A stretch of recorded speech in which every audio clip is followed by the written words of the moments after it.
ఇప్పటివరకు మనం రోజుకు 24 గంటలు అని చదువుకున్నాం. కానీ ఇకపై అది మారబోతుంది. రోజుకు 25 గంటలు అని చదువుకోవాల్సి రానుంది. అవును, మీరు విన్నది నిజమే. నమ్మేందుకు ఆశ్చర్యంగా ఉన్నా, వినడానికి వింతగా ఉన్నా రాబోయే రోజుల్లో జరగబోయేది ఇదే. ప్రస్తుతం 24 గంటలు రోజుకు ఉండగా భవిష్యత్తులో 25 గంటలుగా మారబోతుంది. భూమి తన అక్షం మీద నిలబడుతూ పడమర నుంచి తూర్పు వైపు తిరుగుతుందని మనకు తెలుసు. ఈ వేగంలో పెద్దగా మార్పులు లేవు. ప్రతిరోజు దాదాపు 24 గంటలే ఉంటుంది. కానీ భవిష్యత్తులో ఒక రోజుకి 25 గంటలు పెరగవచ్చని శాస్త్రవేత్తలు అంటున్నారు. వాతావరణ శాస్త్రవేత్తల ప్రకారం భూమి అన్ని భాగాలపై సూర్యకాంతి పడుతుంది. దీనివల్ల అన్ని ప్రాంతాలు వాతావరణ మార్పులు వస్తున్నాయి. అయస్కాంత ప్రవాహం కారణంగా ఉత్తర అర్ధగోళంలో గాలి, నీరు కుడివైపుకు వంగి ఉంటాయి. దక్షిణ అర్ధగోళంలో ఎడమ వైపుకు వంగి ఉంటాయి.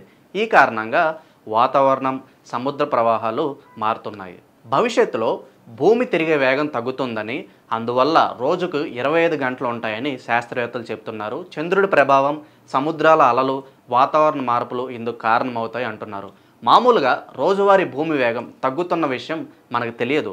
కానీ సైంటిఫిక్గా వేగం తగ్గుతుందని తెలిపారు. జర్మనీ మునిచ్లోని టెక్నికల్ యూనివర్సిటీ శాస్త్రవేత్తల ప్రకారం వాతావరణంలో మార్పుల వల్ల భూమి వేగంలో మార్పులు సంభవిస్తాయి.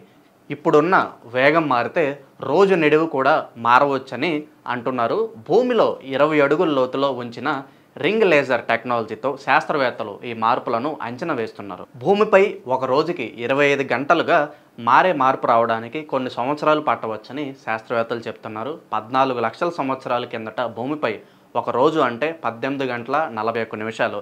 ఈ లెక్కన మరో 20 కోట్ల సంవత్సరాల్లో ఈ భూమిపై రోజుకు 25 గంటలు ఉండబోతున్నాయని శాస్త్రవేత్తలు చెప్తున్నారు.